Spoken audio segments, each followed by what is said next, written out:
अस्सलाम वालेकुम नाजरीन, वेलकम टू द शो के ट्रेड प्रेजेंट्स बात कारोबार की। मैं हूं आपकी मेज़बान नताशा हसीब। नाजरीन, मार्केट की भी बात करेंगे, लेकिन आज हम जो एक लास्ट अनाउंसमेंट है वो भी करते चलें कि के ट्रेड की जो आज रजिस्ट्रेशन हो रही है ट्रेडिंग टाइटन्स के हवाले से, this is the last day. आज 10 मार्च है और आज के दिन जो है वो ये रजिस्ट्रेशन का टाइम ख़त्म हो रहा है। तो ये लास्ट डे है। वो स्टूडेंट्स, वो यूनिवर्सिटी स्टूडेंट्स जो अब तक अपनी रजिस्ट्रेशन या अपने आप जो एक कहते हैं ना अपने आप के अंदर जो एक स्किल्स होते हैं वो नहीं मनवा सके, तो उनके लिए ये टाइम है, ये प्लेटफॉर्म है ट्रेडिंग टाइटन्स का, जिसके अंदर थ्रू दिस कंपटीशन वो पार्टिसिपेट कर सकते हैं, अपने स्किल्स को पॉलिश कर सकते हैं और अपने करियर को बना सकते हैं आने वाले दिनों में। क्योंकि जब आप यूनिवर्सिटी में होते हैं तो आपको एक एक होता है कि अब हमारा करियर स्टार्ट होने वाला है और हम इस फील्ड को चुनने वाले हैं। तो दिस इज़ इट कि ये के ट्रेड के हवाले से जो है ये एक आपके लिए प्लेटफॉर्म मौजूद है ट्रेडिंग टाइटन्स का, जिसमें आप रजिस्ट्रेशन करवाएं। Through this you can participate in the competition. Reality show की तरह ये कॉम्पिटिशन होगा फॉर 3 मंथ्स। मार्च से 10 मार्च से ये स्टार्ट हुआ है, तो ऑब्वियसली 3 मंथ्स आगे जो है वो आपको इसमें काम करना होगा। कल से जो है वो रियल टाइम में इसका एक ट्रेडिंग स्टार्ट हो जाएगी। वर्चुअल करेंसी दी जाएगी, 1 मिलियन का अमाउंट होगा और उस 1 मिलियन के अमाउंट को जो स्मार्टली यूज़ करता है, जो इनके टारगेट्स को पूरा करता है और जो सबसे ज़्यादा मनी जो है वो या फिर प्रॉफिट जो है वो बनाता है, वो ट्रेडिंग टाइटन्स कहलाएंगे। और वो रियल टाइम जो है वो इतना ज़्यादा इंपॉर्टेंट होगा आपके लिए, क्योंकि उस 3 मंथ्स के अंदर आप बहुत कुछ लर्न करेंगे। इसके साथ साथ विनर्स भी हैं, फर्स्ट सेकंड थर्ड प्राइजेस भी रखे गए हैं और केएसबी की जानिब से, के ट्रेड की जानिब से एक जॉब भी ऑफर की जाएगी फर्स्ट सेकंड थर्ड आने वालों को। तो इट मीन्स कि यहाँ पे बहुत ज़बरदस्त पर्क्स, बहुत ज़बरदस्त एक हम कह सकते हैं प्राइसेस मौजूद हैं।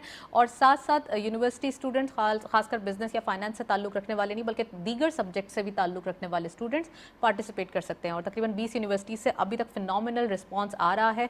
तो होप फॉर द बेस्ट कि आने वाले दिनों में आप लोगों को बेस्ट ऑफ लक, जो रजिस्ट्रेशन करा चुके हैं और जो नहीं अभी तक नहीं करवाई है उन्होंने, तो उनके लिए ये लास्ट डे है। ऑफर को यूज़ कीजिए, ट्रेडिंग टाइटन्स का हिस्सा बनिए।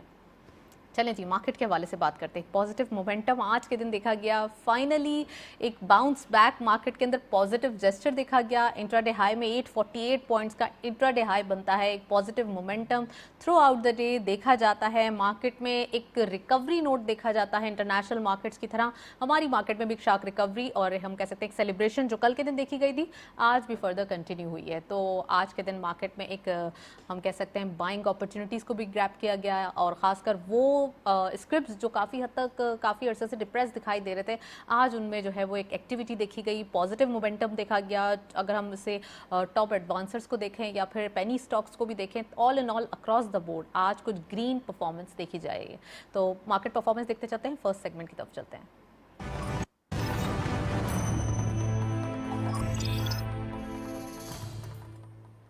Let's have a look on daily highlights. आज की मार्केट की परफॉर्मेंस देखते चलते हैं। ओपन हुई मार्केट 43,042.96 के लेवल पर। हायर साइड पे मार्केट गई 43,921.82। This is the reason we are waiting for the sharp recovery. आज के दिन हम देख रहे हैं पॉजिटिविटी देखी गई है। Lower was 43,042.96 same as the opening and finally closure 43,853.62 का, यानी कि 810.66 का इजाफा आज के दिन देखा गया। टर्नओवर में करंटली 271.90 मिलियन शेयर्स ट्रेड किए गए हैं। कल के मुकाबले में गेंस देखे गए हैं 88.36 मिलियन शेयर्स के and value is good 7.49 billion rupees. Nextly, volume leaders, only one is being in green territory.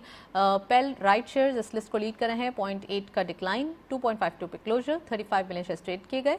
TPLP second score पे 0.24 का इजाफा देखा गया, 23.72 पे क्लोजर रहा, 23.45 million shares traded and lastly WTL 0.01 का डिक्लाइन, 1.69 पे क्लोजर, 22.92 का कारोबार रहा। ये था वॉल्यूम लीडर्स, मार्केट की करंट परफॉर्मेंस। ओवरऑल कल ट्रेडिंग सेशन का हम कह सकते हैं कि कल लास्ट ट्रेडिंग सेशन है, तो ऑब्वियसली मार्केट में जो मोमेंटम देखा जा रहा है कल भी फर्दर कंटिन्यू होता हुआ दिखाई दे सकता है। नेक्स्ट सेगमेंट की तरफ चलते हैं।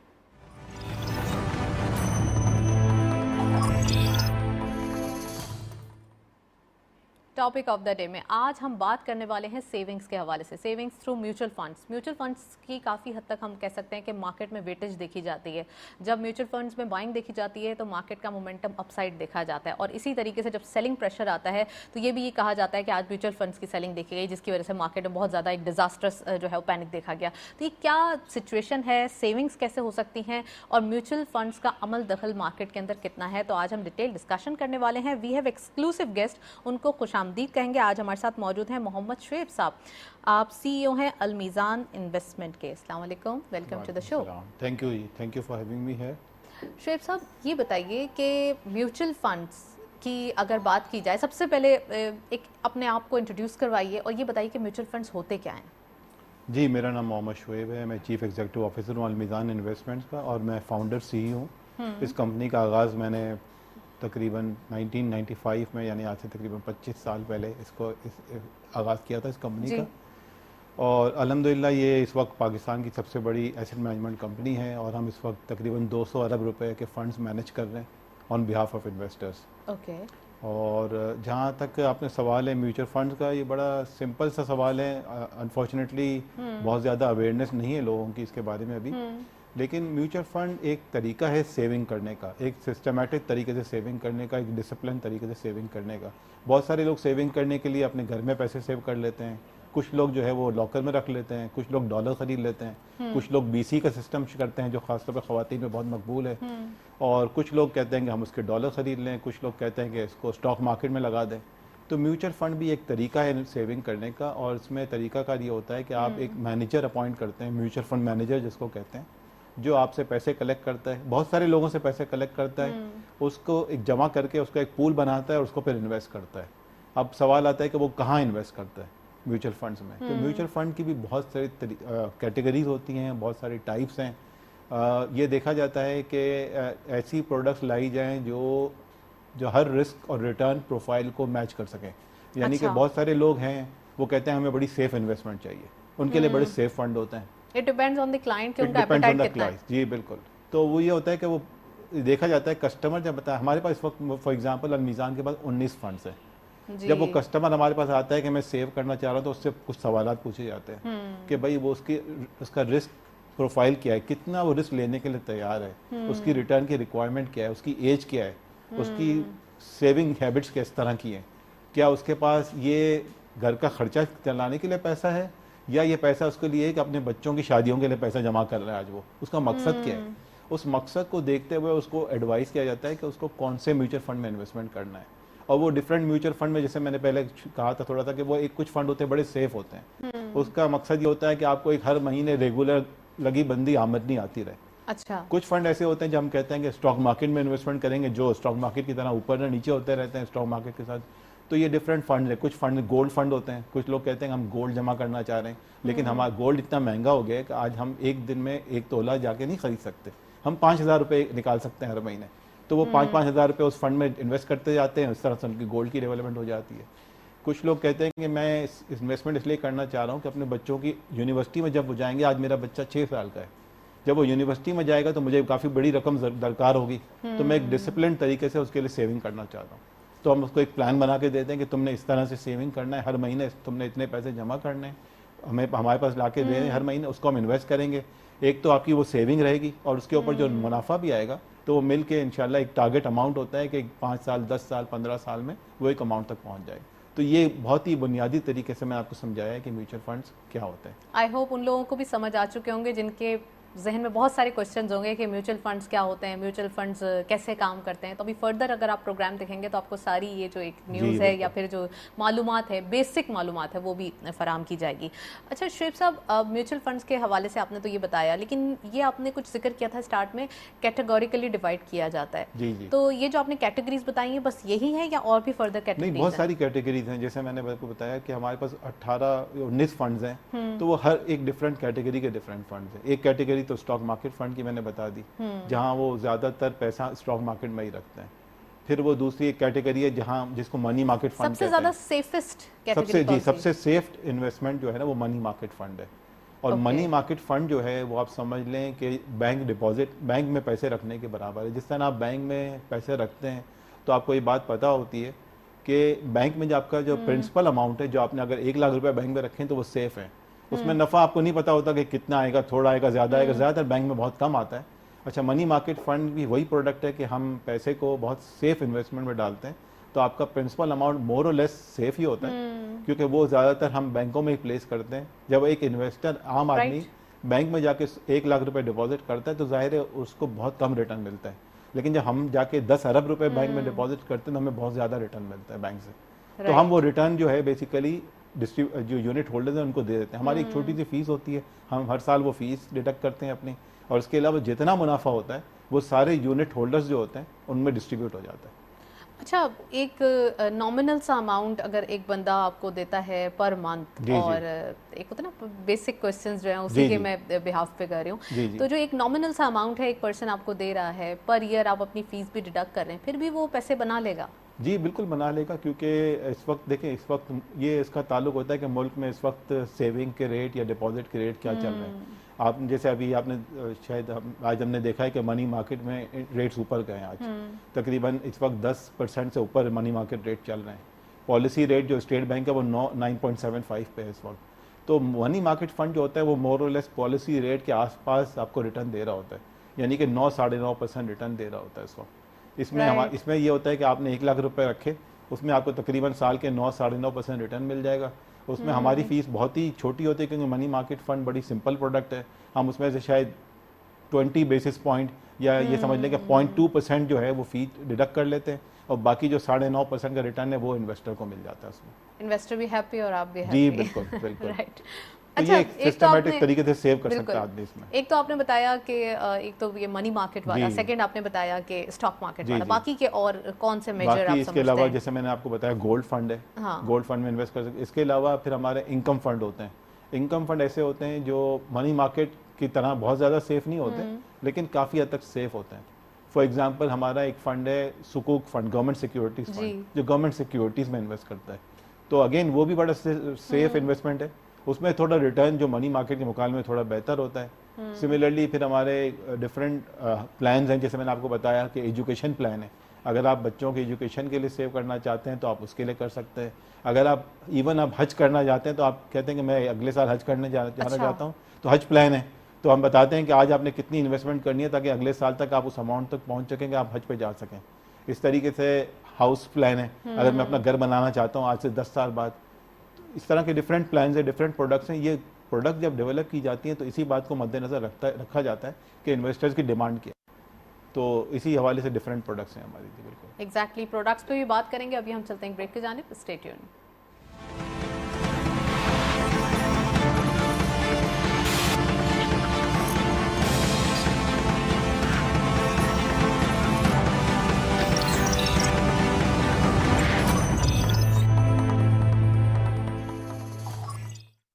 क्या आपको पता है पिछले 20 सालों में स्टॉक मार्केट इन्वेस्टमेंट का रिटर्न 18% सालाना रहा है, यानी कि बाकी ऑप्शंस जैसे कि बैंक, गोल्ड, रियल एस्टेट और डॉलर से काफ़ी बेहतर।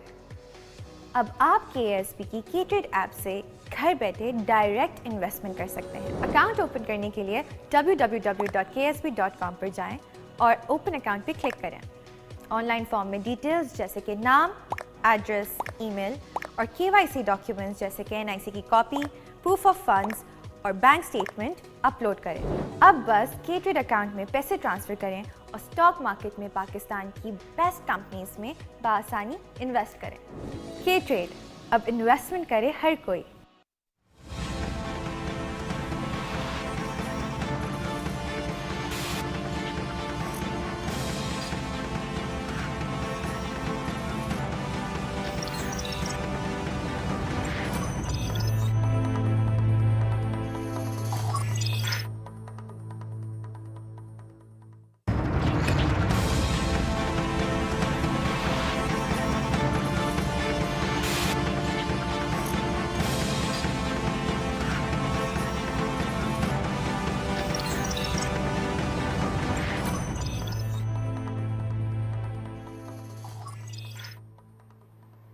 वेलकम बैक नाजरीन। बड़ी इन्फॉर्मेटिव गुफ्तगू आज हो रही है। शुएब साहब हमारे साथ मौजूद हैं, गुफ्तगू जारी है, उनसे मजीद बात करते हैं। शुएब साहब, प्रोडक्ट्स की बात हो रही है, तो कौन सी प्रोडक्ट्स और कहाँ यूज़ होती हैं, ये आप जो बताना चाह रहे हैं? जी बिल्कुल।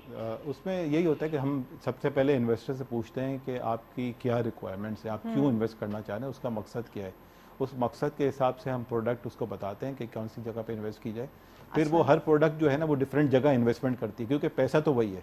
वो पैसे के पूल अलग अलग बनाए जाते हैं, स्टॉक मार्केट का पूल है वो स्टॉक मार्केट का फंड मैनेजर होता है, हमारे पास इस तरह हर चीज़ के लिए फंड मैनेजर होते हैं। जी, स्टॉक के लिए अलग स्टॉक फंड मैनेजर है, वो स्टॉक मार्केट की एक्सपर्टीज रखता ठीक है, वो स्टॉक मार्केट में इन्वेस्टमेंट करता है। जो मनी मार्केट का मैनेजर है वो मनी मार्केट के फंड को मैनेज करता है। ठीक है। तो ये डिफरेंट प्रोडक्ट्स हैं और इसमें एक बड़ा इंपॉर्टेंट रोल ये है कि इसमें इन्वेस्टर को कुछ करने की ज़रूरत नहीं है, ना उसने रोज़ाना कुछ ख़रीदना या बेचना है, उसने अपने एक चेक बनाना है, चेक बना के डिपॉजिट कर देना है। और अब ये इसका इन्वेस्टमेंट का तरीका बड़ा आसान हो गया है जब से अच्छा। अब देखिए, अब चूँकि पाकिस्तान में मोबाइल फ़ोन बहुत हैं, लोग इसको यूज़ करना जानते हैं, तो हमारी मोबाइल ऐप है, मोबाइल ऐप के थ्रू जाके आप अपना अकाउंट भी खुलवा सकते हैं और मोबाइल ऐप के थ्रू इन्वेस्टमेंट भी कर सकते हैं। राइट, तो ये बड़ी आसानी हो गई है। और एक थोड़ी सी चैलेंज होता है स्टॉक मार्केट में या म्यूचुअल फंड में जब लोग इन्वेस्ट करते हैं, तो ये होता है कि भाई सवाल बड़े पूछते हैं, डॉक्यूमेंट बहुत मांगते हैं लोग, बैंक्स में आमतौर पर ऐसा होता है। जी, तो ये भी बड़ी आसानी हो गई कि जो डिजिटल अकाउंट्स हैं या सहूलत सरमायाकारी अकाउंट का एक नया अकाउंट की कैटेगरी शुरू की है सीसीपी ने,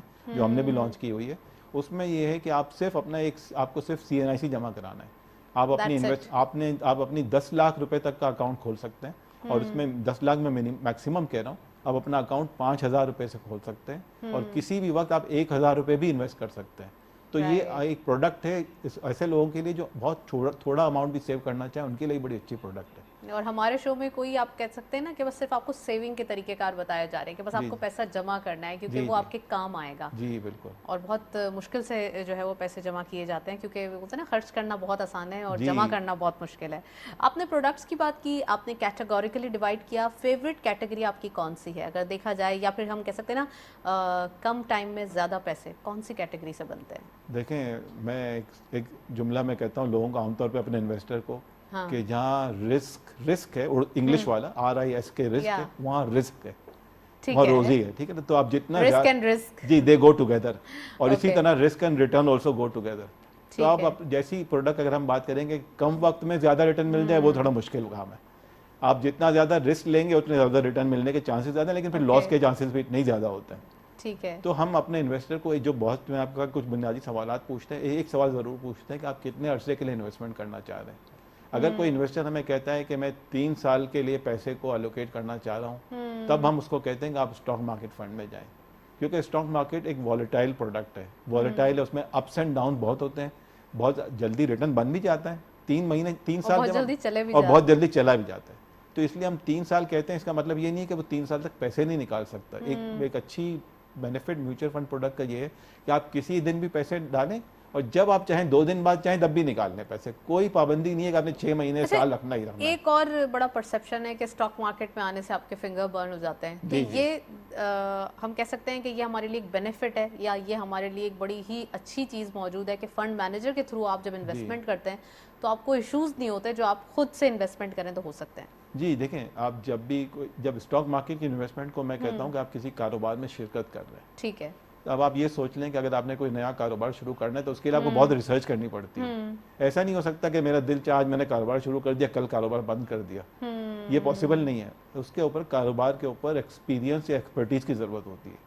तो वो फंड मैनेजर यही रोल प्ले कर रहा होता है। आप अगर किसी थोड़ा कंपनी के पेशेंस भी चाहिए होता जी है। पेशेंट भी होता है, आप उस कंपनी के शेयर में इन्वेस्ट कर रहे हैं तो आप कारोबार में शिरकत कर रहे हैं उसके। अगर आप ICI के शेयर खरीद रहे हैं तो आप ICI के शेयर होल्डर बन रहे हैं, यानी उसमें शिरकत कर रहे हैं। तो उसको शिरकत करने के लिए ICI की पूरे डायनेमिक्स को समझना, किस तरह वो काम करता है, उसका रेवेन्यू किस तरह आता है, वो सारी चीज़ें समझना बहुत ज़रूरी है ताकि आप अच्छी इन्वेस्टमेंट कर सकें। तो फंड मैनेजर का रोल यही होता है कि आप ये रोल को डेलीगेट कर देते हैं। आप ये सारी रिसर्च करने के बजाय आप फंड मैनेजर को पैसे देते हैं, उसको कहते हैं मैं ये इतने अरसे के लिए इन्वेस्टमेंट करना चाह रहा हूँ, जो अच्छे स्टॉक्स हैं उसमें इन्वेस्ट कर दो। राइट, और उसमें से जब इसमें जाहिर है कि एक हर इन्वेस्टमेंट कारोबार शुरू करने का, उसमें पैसे डालने का और निकालने का भी वक्त होता है, तो वो फंड मैनेजर वो सारा काम कर रहा होता है आपके लिए। अच्छा, इसके साथ साथ गोल्ड का आपने जिक्र किया और आपने जिक्र किया कि बिजनेसेस, स्टॉक मार्केट, जी और कौन कौन सी सोर्सेज जी। होते हैं, कौन सी टाइप्स होती हैं? जी, आपने जो म्यूचुअल कहा फंड्स ना कि बहुत ज़्यादा पॉपुलर कौन सी प्रोडक्ट्स हैं, तो एक तो स्टॉक फंड बहुत पॉपुलर है, की? ठीक है, लेकिन कुछ हालात, दोनों हालात कुछ अर्से से पाकिस्तान के इकोनॉमिक हालात और स्टॉक मार्केट के हालात इतने अच्छे नहीं रहे, तो अब वो थोड़ी सी पॉपुलैरिटी उसकी कम हो गई है। वो तो होता है ना, जी, लेकिन ups and downs समटाइम्स होते हैं। जी, बिल्कुल। सेंटिमेंटल होती तो है। वैसे स्टॉक मार्केट फंड में नॉर्मली हमने देखा है कि अगर आप लंबे अरसे के लिए इन्वेस्टमेंट करें तो आपको 18 से 20% सालाना मुनाफा मिलता है। और हमारे फंड्स की 15-20 साल की हिस्ट्री है, उसमें तकरीबन वो 18 से 20% का एवरेज रिटर्न लोगों को मिला हुआ है माशाल्लाह से। राइट। दूसरी जो बहुत पॉपुलर कैटेगरी है आम लोगों में, जो लोग कहते हैं कि हम बिल्कुल सेफ इन्वेस्टमेंट चाहते हैं, वो मनी मार्केट फंड की कैटेगरी वो है। आपने स्टार्ट में वो मैंने बताया। शुरू में बताया था, तो वो बड़ी सेफ इन्वेस्टमेंट है, Right. आजकल वो बड़ी पॉपुलर है। शुएब साहब, आपने म्यूचुअल फंड की फीस के हवाले से बताया, बड़ी नॉमिनल सी फीस आप जी, चार्ज जी। करते हैं for money market, ji, ji. Right?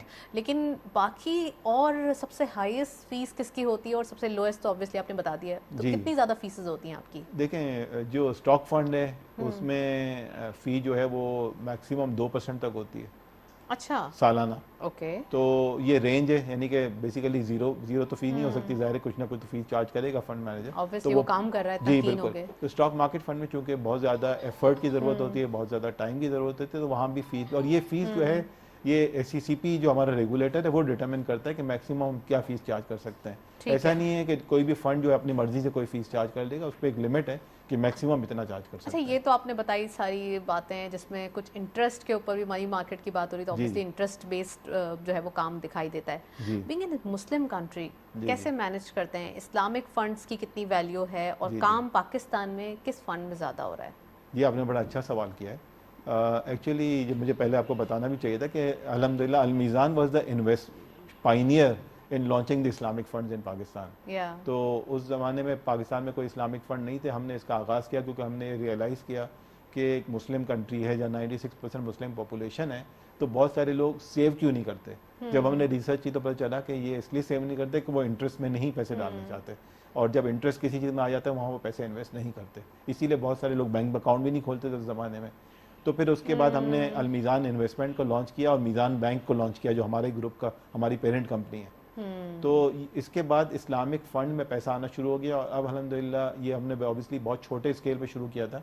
इस वक्त जो है पाकिस्तान में जो म्यूचुअल फंड इंडस्ट्री है उसका साइज़ तकरीबन 1 ट्रिलियन रुपीज़ है, और उसका Right. 40% जो है ना वो इस्लामिक फंड्स है, यानी ज़ीरो था जो 20 साल पहले, वो अब 40% पे आ चुका है। तो राइट। माशाल्लाह से there is more lot of appetite, और उसके लिए बड़ा स्ट्रिक्ट डिसिप्लिन उसमें फॉलो किया जाता ऑब्वियसली है। अब तो लोग इस्लामिक बैंकिंग भी बहुत जी, ज़्यादा बिल्कुल। फॉलो करते हैं, और जी, दूसरा ये बिल्कुल। कि जब इस्लामिक बैंकिंग की बात हो रही है तो तमाम, हम कह सकते हैं कि जितने कमर्शियल बैंक्स हैं उन्होंने भी अपनी एक विंडो ना इस्लामिक कर दी है कि इस्लामिक जी। विंडो के थ्रू जो है वो काम होना चाहिए। तो हमारे साथ ओवर कॉल साद बिन अहमद साहब मौजूद हैं, MD हैं KSB सिक्योरिटीज़ को, उनको खुशामदीद कहते हैं। अस्सलाम वालेकुम साद, वेलकम टू द शो। जी साद, कैसे देख रहे हैं? म्यूचुअल फंड्स की बात हो रही है, शुएब भी हमारे साथ मौजूद हैं, बहुत अच्छी गुफ्तगू जारी है, और ख़ासकर हमारे व्यूअर्स के लिए जो म्यूचुअल फंड्स के बारे में नहीं जानते उनको काफ़ी हद तक इन्फॉर्मेशन दी जा रही है। क्या सबसे पहले आप रिलेशनशिप बताएं कि आपका जो है वो अल-मीज़ान इन्वेस्टमेंट के साथ कैसा रिलेशन है? बहुत strong, and I would also say कि Shrey साहब was a bit modest while saying कि they are definitely market leaders, especially in the Islamic finance category, or one of those leading asset managers जहाँ पे अगर आप market share देखें तमाम mutual fund industries में, तो इनका जो AUM है वो काफ़ी ज़्यादा है, जो एसेट्स अंडर मैनेजमेंट है, end of course performance speaks for itself. मेरे ख्याल में जो लेटेस्ट इनिशिएटिव्स हैं वो भी बड़े इंपॉर्टेंट हैं। आई बिलीव के जैसा आप खुद जो है वो भी बता रहे होंगे, लेकिन जो ETF का जो एक नई प्रोडक्ट है, वो जो एक्सचेंज ट्रेडेड फंड्स हैं, उस पे वी आर प्रीटी कॉन्फिडेंट के एक ऐसी प्रोडक्ट है जिसको के सही से मार्केट करना भी ज़रूरी है, और जो हमारे इन्वेस्टर्स हैं, मीज़ान के भी इन्वेस्टर्स होंगे, उनको सही तरह से जो रिस्क डाइवर्सिफिकेशन होती है उसके बारे में पता चलना बहुत ज़रूरी है।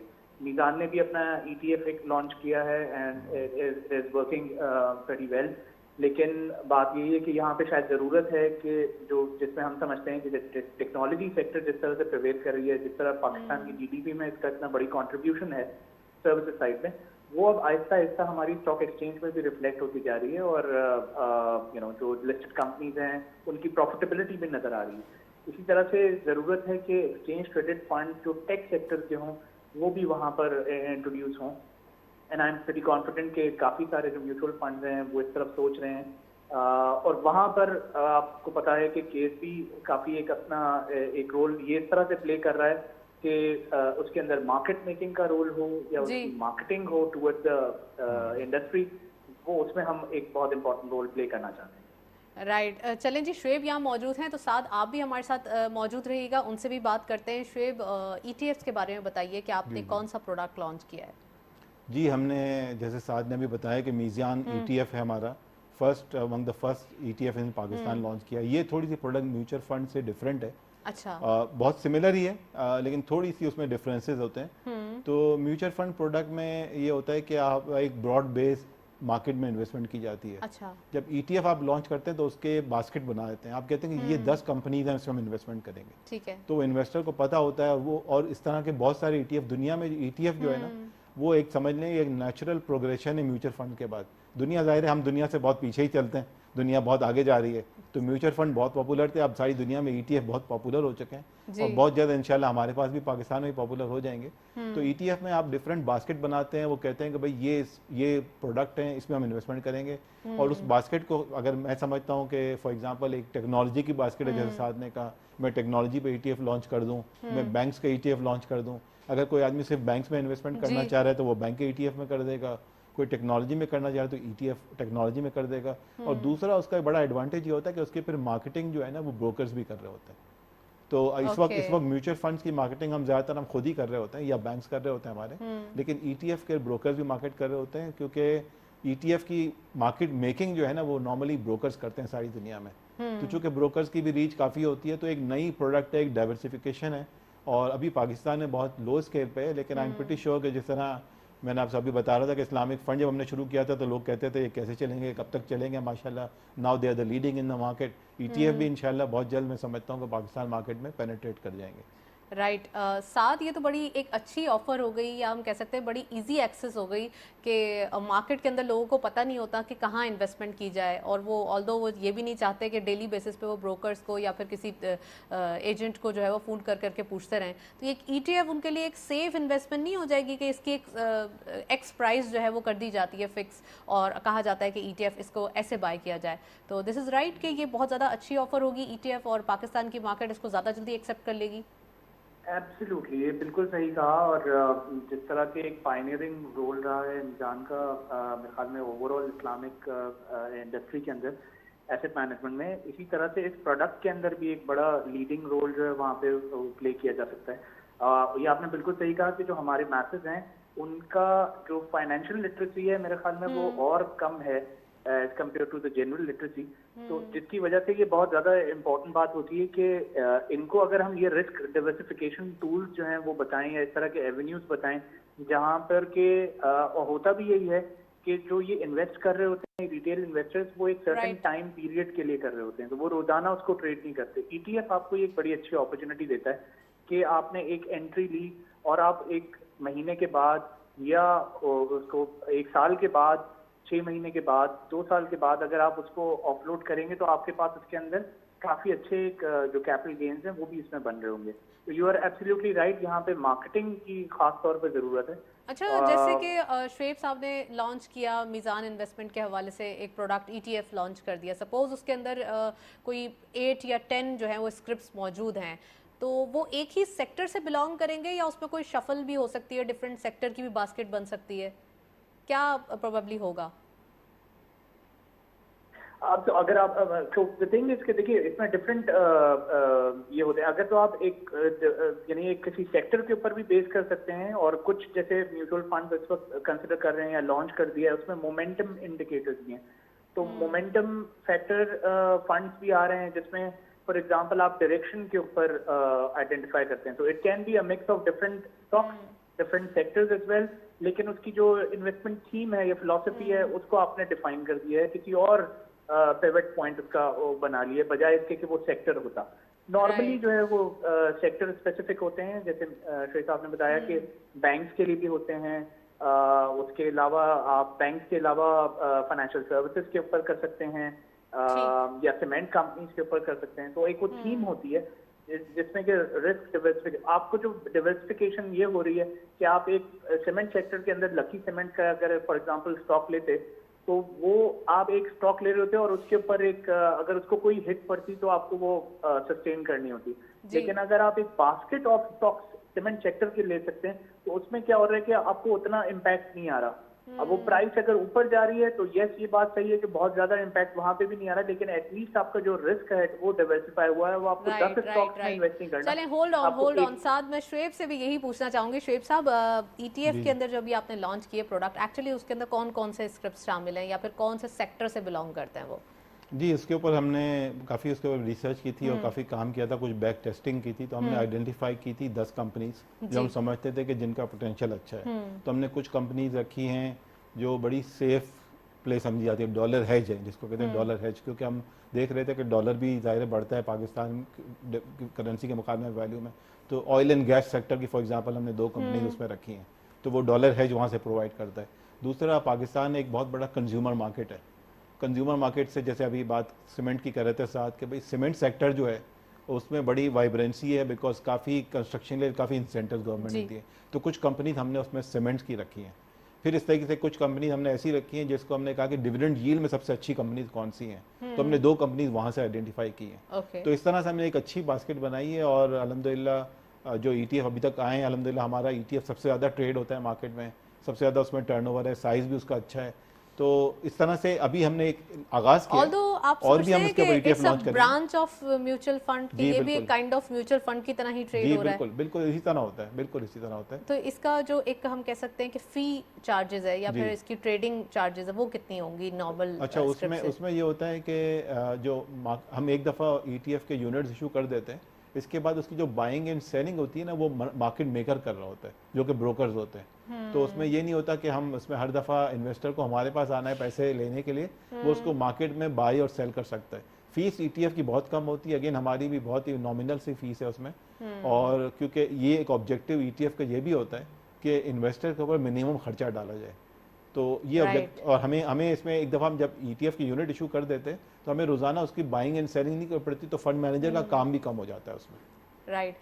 साद, बीइंग हम कह सकते हैं कि ब्रोकर हाउस या फिर हम कह सकते हैं कि इन्वेस्टमेंट कंपनी, जो म्यूचुअल इन्वेस्टमेंट कंपनी देख रहे हैं, दोनों का फ़र्क कितना इम्पोर्टेंट है और लोगों को क्या एडवाइस करेंगे सेविंग के हवाले से? देखिए, मेरे ख्याल में बिल्कुल सही आइडेंटिफाई किया शेख साहब ने कि जिसमें जो एसेट मैनेजर है वो तो इशूअर्स यहाँ पर हैं और उनका एक बड़ी जो प्रोफेशनल इंटेग्रिटी है और जिस तरह से उन्होंने एक बास्केट डिफाइन की होती है वो बड़ा एक इम्पोर्टेंट रोल प्ले करती है कि एक ETF जो है वो किस तरह से चल रहा होगा। लेकिन जो ब्रोकर साइड पे जो रोल है वो बड़ा इम्पोर्टेंट इस तरह से है कि उसमें मार्केट मेकिंग का भी रोल है और मार्केटिंग भी है। सो जो मार्केटिंग एलिमेंट है वो बड़ा इंपॉर्टेंट होता है, क्योंकि जैसे अभी मैंने फाइनेंशियल लिटरेसी की बात की, बहुत सारे इन्वेस्टर्स या क्लाइंट्स, खासतौर पर रिटेल इन्वेस्टर्स, उनका होराइजन जो है वो ज़्यादा बड़ा होता है, लेकिन उनकी जो इन्फॉर्मेशन या अंडरस्टैंडिंग होती है वो इतनी ज़्यादा नहीं होती। उनके लिए ऐसे टूल्स में, ऐसे इन्वेस्टमेंट स्टॉक्स के अंदर इन्वेस्ट करना बहुत ज़्यादा बेहतर रहता है जो कि बहुत ज़्यादा ऑसिलेट ना करें या जिनमें वॉलिटिलिटी कम हो, तो उनके लिए ये प्रोडक्ट बड़ी इंपॉर्टेंट होती है। तो ब्रोकर भी एज अ ब्रोकर हमारा बड़ा एक इंपॉर्टेंट रोल है, जिसको कि हम समझते हैं कि जो आउटरीच है हमारी KSP की काफ़ी ज़्यादा है रिटेल क्लाइंट्स में, तो उसको हम आउटरीच करते हैं और उनको हम मार्केट करते हैं कि वो इस तरह की प्रोडक्ट्स में इन्वेस्ट करें। Right, well thank you so much Saad, आप हमारे साथ मौजूद थे, काफ़ी डिटेल एनालिसिस म्यूचुअल फंड्स के हवाले से बात करें, प्रोडक्ट्स के हवाले से बात करें। अभी हम चलते हैं ब्रेक की जानिब, स्टे ट्यून्ड।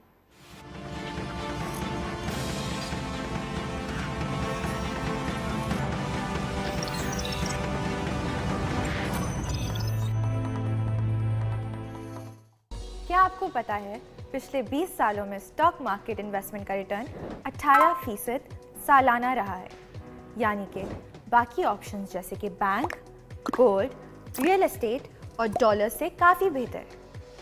अब आप KSP की K-Trade ऐप से घर बैठे डायरेक्ट इन्वेस्टमेंट कर सकते हैं। अकाउंट ओपन करने के लिए www.ksp.com पर जाएं और ओपन अकाउंट पर क्लिक करें। ऑनलाइन फॉर्म में डिटेल्स जैसे कि नाम, एड्रेस, ईमेल और KYC डॉक्यूमेंट्स जैसे कि NIC की कॉपी, प्रूफ ऑफ फंड्स और बैंक स्टेटमेंट अपलोड करें।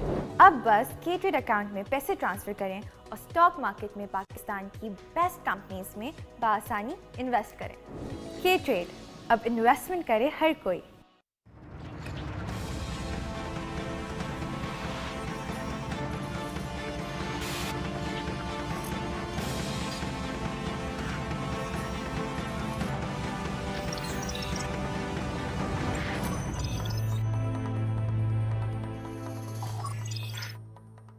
इस्लामिक का पे। वेलकम बैक नाजरीन, शुएब साहब मौजूद हैं, गुफ्तगू जारी है और क्वेश्चंस पे क्वेश्चंस, इन्फॉर्मेशन पे इन्फॉर्मेशन गैदर हो रही है।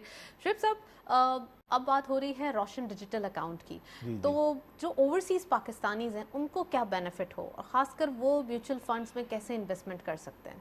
जी, जैसे आपने देखा है कि अभी रिसेंटली ओवरसीज़ पाकिस्तानीज़ का बहुत इन्वेस्टमेंट आ रही है रोशन डिजिटल अकाउंट के थ्रू, और मेरा ख्याल है इस वक्त जो 3.6 बिलियन डॉलर्स आज तक गवर्नर साहब ने लास्ट वीक बताया था जी कि 3.6 बिलियन डॉलर्स इनफ्लो आ चुका है पाकिस्तान में। तो ये बहुत खुशाइन बात है कि पाकिस्तानी भी पाकिस्तान में इन्वेस्ट कर रहे हैं।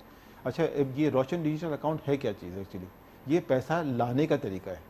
जब पैसा लोग बाहर से ला रहे हैं तो फिर उन्होंने इन्वेस्ट भी कहीं करना है। फाइनली एन ऑफिशियल चैनल, जी, थ्रू ऑफिशियल चैनल आ रहा है, हाँ। लेकिन उसके बाद उन्होंने रखना नहीं है, उस पैसे से कुछ कमाना भी है। जी तो कमाने के ऑब्वियसली बहुत सारे जरिए हैं। एक जरिया तो जैसे बताया गया कि आप रियल एस्टेट में इन्वेस्टमेंट कर सकते हैं, दूसरा ये कि आप स्टॉक मार्केट में आप रियल इन्वेस्टमेंट कर एस्टेट सकते में भी हैं। करते हैं जी, म्यूचुअल फंड्स? नहीं, म्यूचुअल फंड नहीं, मैं कह रहा हूँ जो Okay. ओवरसीज पाकिस्तानी जो पैसा लाते हैं रोशन डिजिटल अकाउंट, तो वो पैसा वो उसके लिए वो रियल एस्टेट में कर सकते हैं, या फिर वो नया पाकिस्तान सर्टिफिकेट में कर सकते हैं, या स्टॉक मार्केट में इन्वेस्ट कर सकते हैं।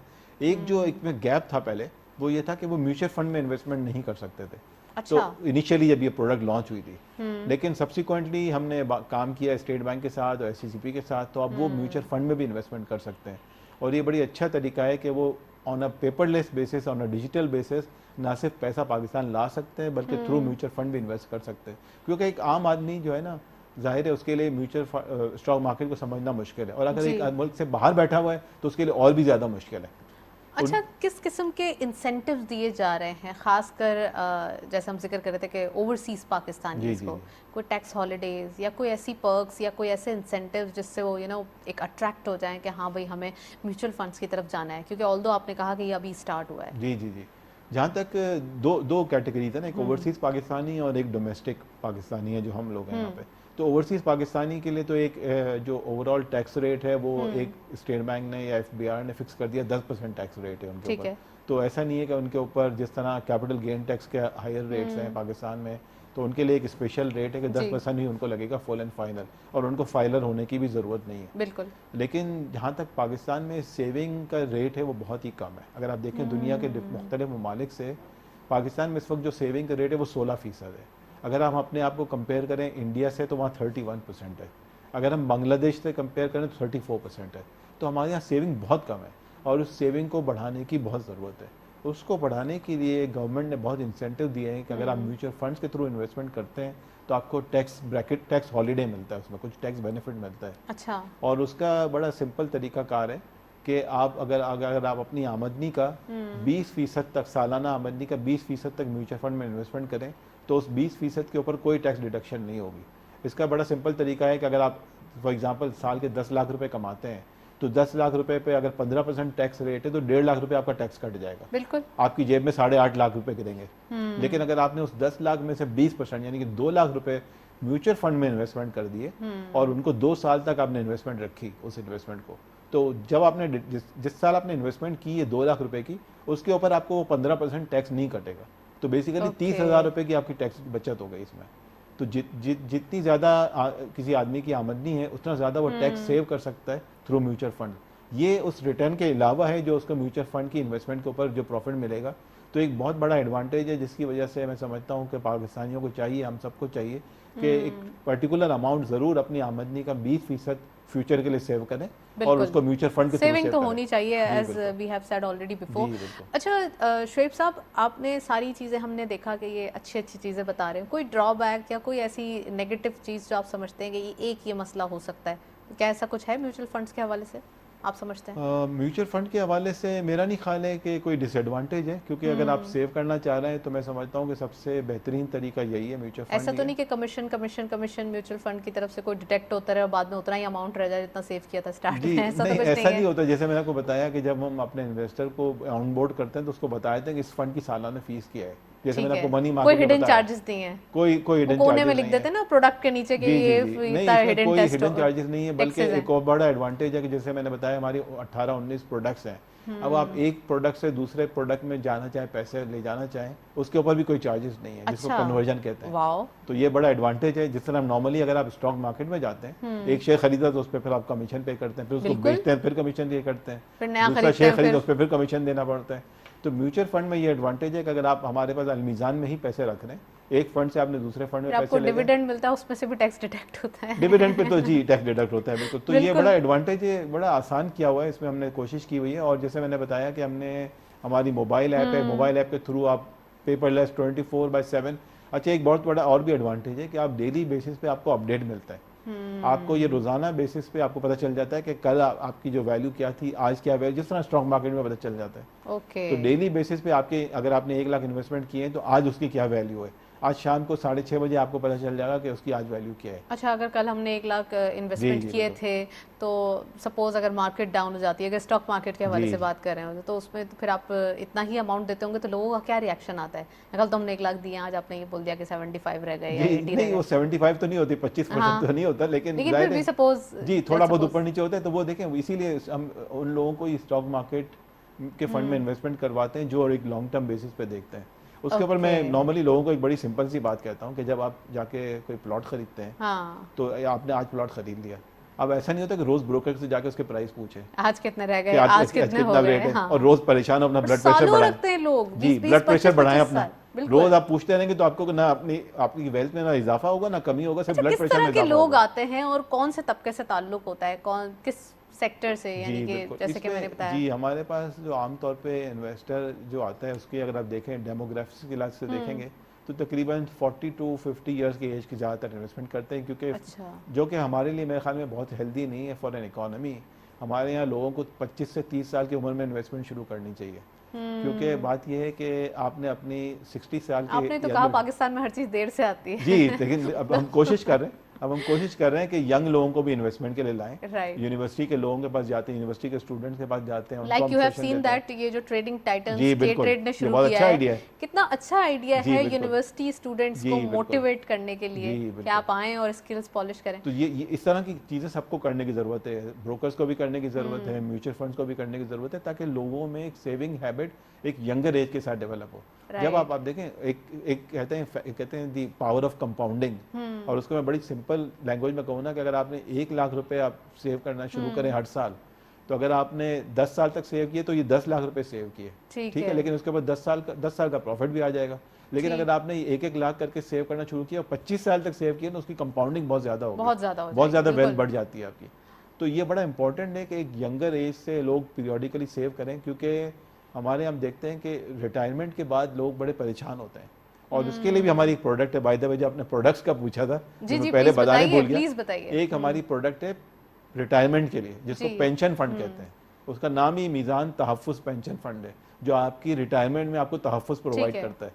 उसका ऑब्जेक्टिव ये है कि आप इस पैसे को आप इन्वेस्ट करेंगे। शेख आप साहब, ये इस- सारी प्रोडक्ट्स आपकी जी। इस्लामिक जी, विंडो सारी से ही इस्लामिक रिलेट है। करती जी, है ना? बिल्कुल, सारी इस्लामिक है, क्योंकि बिल्कुल। लोगों को ये बड़ा एक क्यूरियस होते हैं, वो मालूम करने के लिए कि ये जी, इस्लामिक जी। नहीं है तो हम कैसे करें, जी, सूद बिल्कुल। तो नहीं होगा, इस जी, टाइप जी। की चीज़ों से। जी बिल्कुल। हमारे जो हमारा शरिया बोर्ड है, जिसको हज़रत तकी उस्मानी साहब चेयर करते हैं, अच्छा। और उनकी तरफ से हर प्रोडक्ट को बाकायदा उसको देखा जाता है, उसको उसके बाद हर सालाना बेसिस पे उसका ऑडिट किया जाता है, और उसके ऊपर हर साल वो सर्टिफाई करते हैं कि ये प्रोडक्ट जो है वो ठीक है, और इसका जो तरीका कार है इसको प्रोडक्ट को मैनेज करने का, वो इस्लामी तरीकों के अगर मुताबिक कुछ है। इश्यूज होते हैं तो आप उसको सेटल करते हैं, जी, जो भी। जो जाहिर है, अगर हमारी कोई ऐसी आमदनी होती है जो कि वो समझते हैं कि वो सही नहीं है, तो वो चैरिटी में देनी होती है हमें, वो हमारी इनकम का पार्ट नहीं बनती ठीक है। तो वो बड़ा इसका डिसिप्लिन चलिए, है। यहाँ भी एक बोलते हैं ना कि आपको इत्मीनान हो जाता है, आप जी। मुतमईन हो जाते जी हैं। बिल्कुल। अच्छा, अब मैंने आपसे पूछा कि कौन से तबके से लोग ताल्लुक जी, रखते जी, हैं, जी। तो मैं ये पूछना चाह रही हूँ कि सैलरी क्लास ज़्यादा आते हैं आपके जी। पास, या फिर जो बिजनेस कर रहे होते हैं, बिजनेस कम्युनिटी है, बिजनेसमैन है, वो सर, ज़्यादा? जी, इसमें ज़्यादा लोग आते हैं ना, वो अगर आप वॉल्यूम के हिसाब से कहेंगे तो सैलरी क्लास के लोग ज़्यादा आते हैं, अच्छा। क्योंकि उनको टैक्स का बेनिफिट भी बड़ा आसानी से समझ में आता है, और वो अपने एम्प्लॉयर को कहते हैं कि मेरा टैक्स आप कम काटिएगा, क्योंकि मैंने ये इन्वेस्टमेंट कर दी है, तो ओके। उनको एक अपफ्रंट टैक्स का एडवांटेज मिल जाता है। ओके। और जहाँ तक अगर हम बात करें कि भाई वॉल्यूम की बात करें, तो जाहिर है कि सैलरीड क्लास के लोगों का एक टिकट साइज छोटा होता है, वो एक अमाउंट बहुत बड़ा इन्वेस्टमेंट नहीं करते। लेकिन अगर आप बड़े अमाउंट देखें तो बड़े अमाउंट की इन्वेस्टमेंट कंपनीज की तरफ से आती है, या फिर बिजनेसमैन की तरफ से आती है, जिनको हम हाई नेटवर्थ इंडिविजुअल्स भी कहते हैं। तो ये बड़ा मिक्स है हमारे पास, इंस्टीट्यूशनल इन्वेस्टर्स का और रिटेल इन्वेस्टर्स का। लेकिन एक सबसे बड़ी अच्छी बात है हमारे अलमीज़ान के हवाले से कि हमारे पास लार्जेस्ट नंबर ऑफ इन्वेस्टर्स हैं, और इसमें जो हमारा जो 200 अरब का हमारा तकरीबन जी। फंड साइज है, उसमें तो तकरीबन 100 अरब रुपए इंडिविजुअल इन्वेस्टर्स के हमारे तकरीबन। तो ये Okay. बहुत बड़ा फिगर है कि इंडिविजुअल्स को बड़ा कॉन्फिडेंस है हमारी प्रोडक्ट पे, ठीक और है। चूंकि इस्लामिक होने की वजह से भी और मीज़ान के ट्रैक रिकॉर्ड की वजह से, Right. तो वो प्रेफर करते हैं कि हमारे पास इन्वेस्टमेंट करें। ठीक है जी, मजीद बात करते हैं, नेक्स्ट सेगमेंट की तरफ चलते हैं। कमोडिटीज ऑफ फॉरेक्स के लेटेस्ट अपडेट आज की मार्केट में देखते चलते हैं। गोल्ड के पर तोला प्राइस 1,31,550 रुपीज़, गोल्ड पर 10 ग्राम 1,12,780 रुपीज़, इंटरनेशनल गोल्ड रेट पर आउंस $2,006.35, ऑयल WTI पर बैरल 113.20, ऑयल ब्रेंट क्रूड पर बैरल 116.6। इट मीन्स कि यहाँ पे ऑयल प्राइसेस थोड़ा सा रिलीफ की तरफ जाते हुए दिखाई दे रहे हैं। करेंसीज में यूरो बाइंग रही 193, selling was 195 rupees, UK pound buying रही 233.5, selling was 236 rupees. US dollar buying rahi 178.5, selling was 179.7. Chinese yuan buying rahi 23.55 and Saudi Riyal buying rahi 47.1, selling was 47.8. UAE dirham buying at 48.4, selling was 49.1. Kuwait dinar buying rahi 481.85, selling was 484.35, and lastly Omani Riyal buying rahi 392.85, selling was 394.88. ये था forex और commodities का latest update. मजीद गुफ्तगू को जारी रखेंगे, एक break की जानिब चलते हैं, स्टे ट्यून्ड। क्या आपको पता है पिछले 20 सालों में स्टॉक मार्केट इन्वेस्टमेंट का रिटर्न 18% सालाना रहा है, यानी कि बाकी ऑप्शंस जैसे कि बैंक, गोल्ड, रियल एस्टेट और डॉलर से काफ़ी बेहतर।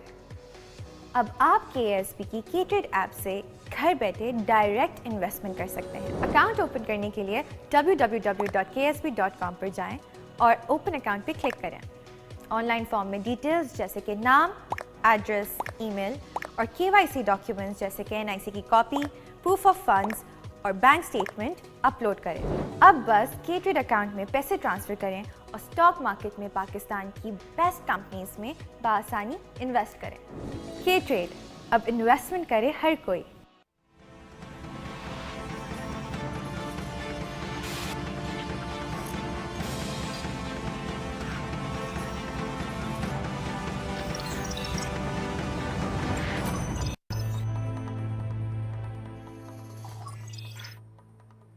वेलकम बैक नाजरीन। शुएब साहब मौजूद हैं, प्रोग्राम के लास्ट मोमेंट्स हैं, तो जल्दी जल्दी से मैं सवालात करती हूँ। शुएब साहब, जैसे कि आपने कहा कि रिटायरमेंट के हवाले से कोई टैक्स हॉलीडे है तो वो भी बताइए, और इसके साथ साथ करेंसी या फिर गोल्ड के फंड्स में जो अप एंड डाउन एक फ्लक्चुएशन होती रहती है, आज भी हमने देखा जैसे गोल्ड एक शूट कर रहा है अपर साइड पे, क्या बेनिफिट होता है ऐसे म्यूचुअल फंड्स को?